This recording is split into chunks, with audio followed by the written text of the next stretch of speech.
బుడమేరకు పడ్డ గండ్లను పూడ్చే పనులు యుద్ధ ప్రాతిపదికన జరుగుతున్నాయి. మూడో గండిని పూడ్చేందుకు భారత సైన్యం శ్రమిస్తోంది. గ్యాబియన్ బాస్కెట్లు ఉపయోగించి 2 పొరల విధానంతో గండి పూడ్చే వ్యూహాన్ని సైన్యం అమలు చేస్తోంది. ఒక్కొక్కటి 522 మీటర్ల పరిమాణం గల గాబియన్ బాస్కెట్లను తొలుత ఒకదానిపై ఒకటి పేర్చి వాటిలో రాళ్లను నింపి గండికి అడ్డుకట్టగా వేనుంది. ఇలా 4 మీటర్ల ఎత్తు మేర రక్షణ కట్టెలు నిర్మించి దానికి సపోర్టుగా బయట వైపు నుంచి మట్టిని నింపనుంది. ఈ సాంకేతిక విధానంలో మొత్తం గండిని సైన్యం పూడ్చనుంది.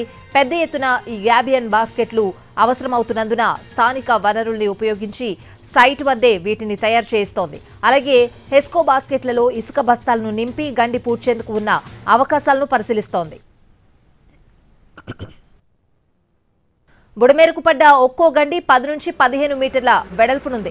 రాష్ట్ర ప్రభుత్వ యంత్రాంగం తాత్కాలికంగా వాటిని పూడ్చింది.